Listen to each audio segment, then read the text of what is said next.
En el mundo del fútbol no puede hablarse precisamente de austeridad, aunque también está afectado por la crisis. 3.600 millones de euros acumulan los clubes en deudas, más los 700 que tienen pendientes con Hacienda. Los expertos hablan de otra burbuja como la inmobiliaria a punto de estallar. Una veintena de equipos de primera y segunda división han pasado por un concurso de acreedores mientras se publicitan a bombo y platillo fichajes astronómicos. Hasta ahora las administraciones han sido tolerantes con este insostenible nivel de endeudamiento porque el fútbol cumple una función social. Sin embargo, muchos analistas consideran que el modelo futbolístico debe cambiar. Si no es así, la Liga Española, considerada la mejor del mundo, corre serio peligro.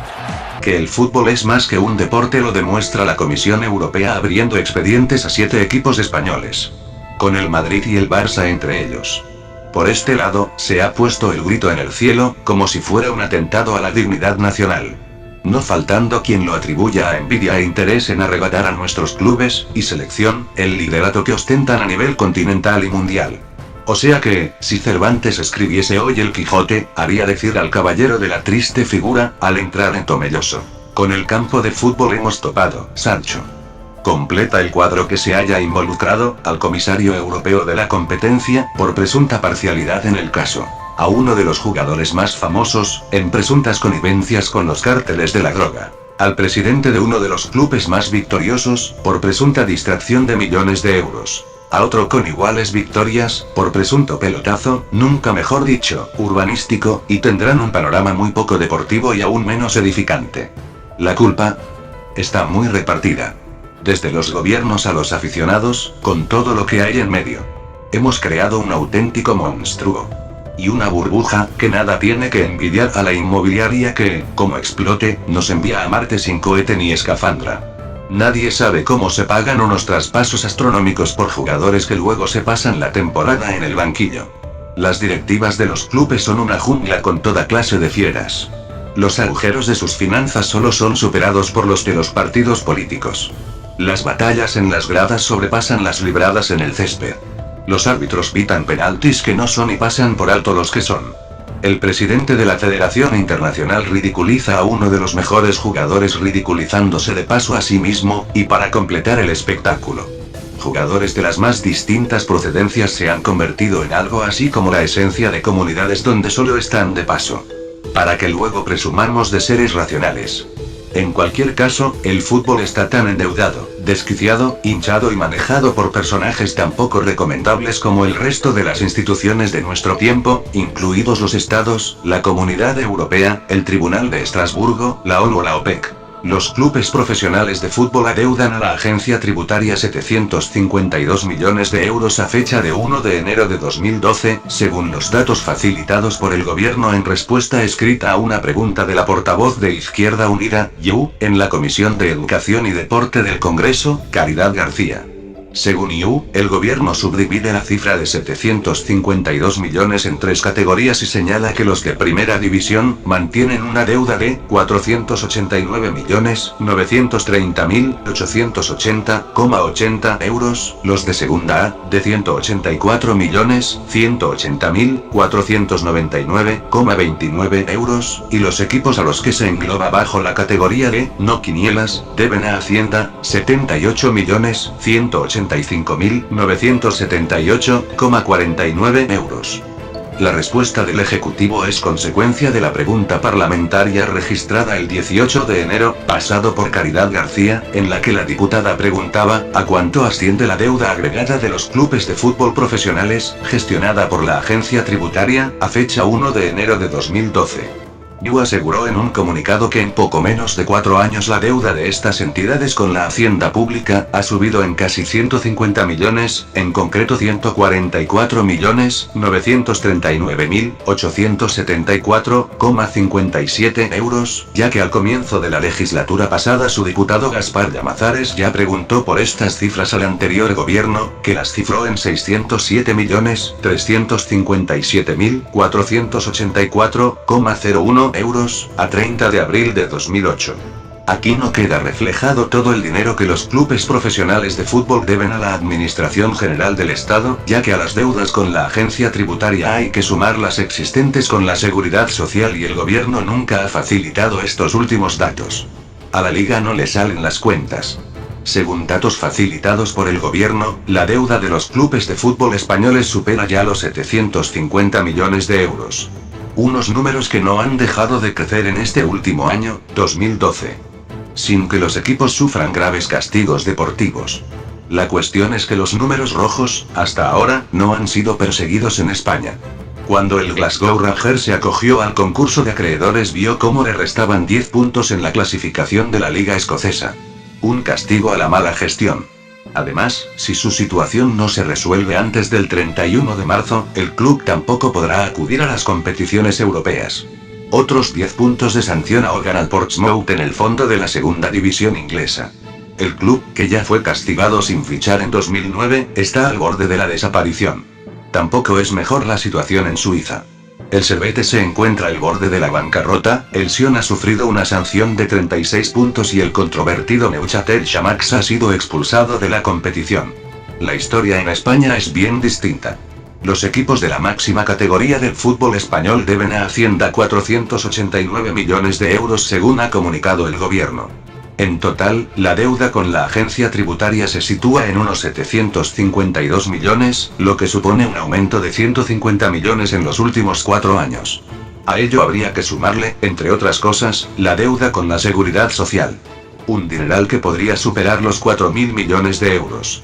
En España, apenas el Mallorca ha sido castigado, entre los clubes más importantes, por sus libros de cuentas. Y fue la UEFA quien excluyó al equipo de la Europa League en julio de 2010 en una medida muy protestada por la afición. Y es que castigar en España a los colores tiene su coste político. Miles de aficionados del Sevilla y del Celta de Vigo se echaron a la calle en 1995 después de que la LFP ordenara su descenso administrativo a Segunda B con la ley del deporte recién estrenada. La presión popular ayudó a que la medida nunca fuese efectiva, lo que dio pie a una liga de 22 equipos debido a que la LFP ya había ascendido a Valladolid y Albacete. Fue el inicio de la situación actual. 4. Una ley trampa. La ley concursal, aprobada en 2004, abrió una nueva vía a los equipos en apuros económicos. Primero, suponía pagar la mitad a futbolistas y entrenadores. En la práctica servía además para evitar el descenso de categoría. Resquicios para regatear una pésima gestión. Algunos incluso se permitían fichar nuevos futbolistas a través de fondos de capital riesgo. Meses o años más tarde la mayoría de los clubes salían del concurso de acreedores con una deuda reducida. Y vuelta a empezar. La situación ha cambiado con la nueva ley concursal, aprobada por el Congreso en septiembre del año pasado, que obligará a los equipos a pagar sus deudas para evitar el descenso. El dilema de esta ley es, precisamente, que cualquier descenso administrativo lleva probablemente a la desaparición del club, y por tanto las deudas dejarían de cobrarse.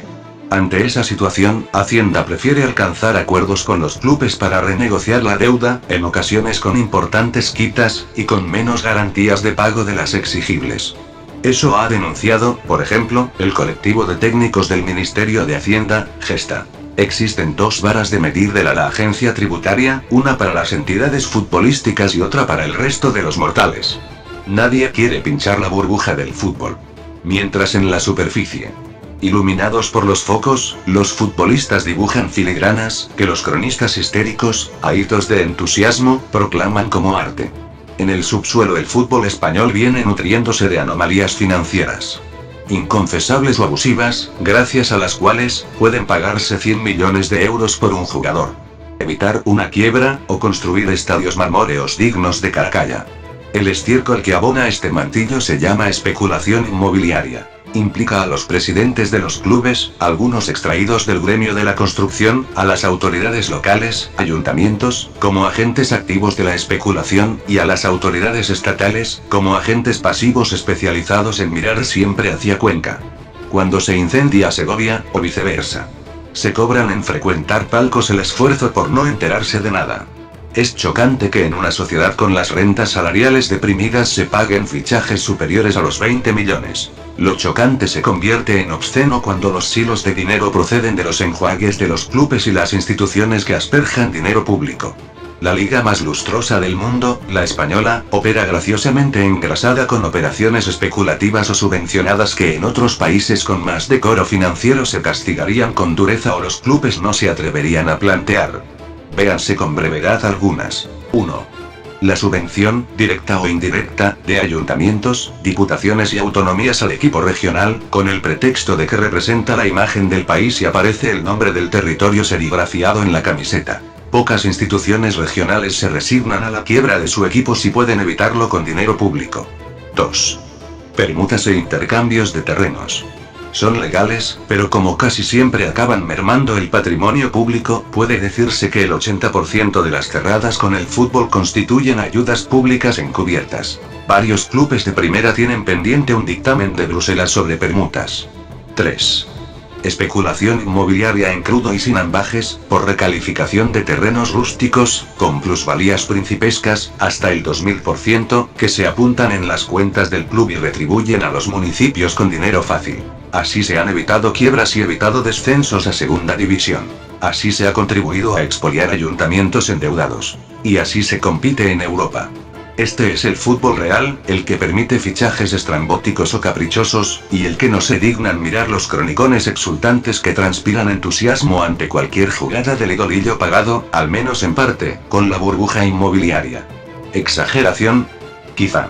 El informe global sobre la corrupción en el deporte, elaborado por Transparencia Internacional, apunta que desde 1990 el fútbol profesional español ha ingresado más de 1.000 millones mediante la recalificación urbanística. Los constructores y patrones inmobiliarios estaban en ambos lados de la mesa, en Valencia, en Madrid o en el litoral mediterráneo. Así se entienden horrores, impunes, por cierto, como el nuevo Mestalla en Valencia. Y no es el único. Las deudas de los equipos españoles de la Liga BBVA, publicado por Julio Muñozón. Julio 30, 2013 en Made in Colgados 2. Las deudas de los equipos españoles de la Liga BBVA. Es la pregunta del millón. ¿Cuánto deben los equipos españoles a Hacienda? ¿Qué deuda en total tienen? Muchas sombras y pocas luces. Eso es lo que se puede decir respecto a este espinoso tema. Lo primero y quizás lo más importante es la oscuridad que transmite el tema. Los clubes se niegan a hacer público el total que deben e incluso Hacienda no es capaz de decir lo que adeudan Real Madrid o Barcelona por una presunta vulnerabilidad a la privacidad. Así pues nos encontramos con un escenario patidifuso donde cada uno interpreta y dice lo que estima oportuno. Cada artículo en webs diferentes hablando de este asunto menciona una cantidad diferente de deuda. Lógico, si atenemos a la falta de transparencia de los clubes y de la propia Hacienda. Algo que perjudica la imagen de todo el fútbol español ante los ciudadanos y lo que es peor ante Europa. Ahora bien, si parecen haber una serie de datos más o menos relativos que convendría analizar. Respecto a la deuda en total, no cabe duda que Real Madrid y Barcelona son los conjuntos más endeudados con deudas superiores a los 500 millones de euros. Le siguen equipos como el Valencia o el Atlético de Madrid. Los colchoneros han reconocido una deuda de 549 millones de euros, mientras que el Valencia tiene unas cifras pendientes de pago en torno a los 380 millones de euros.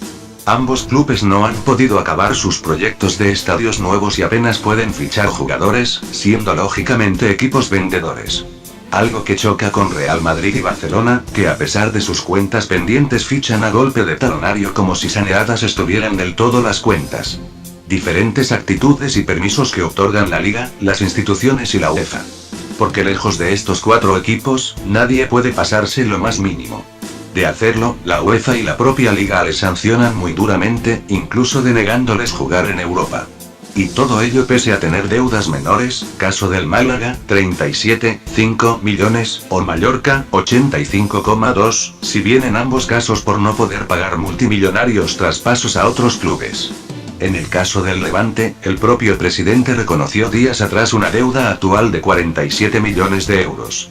Respecto al Atlético de Madrid, esta es de 549 millones de euros según fuentes del club.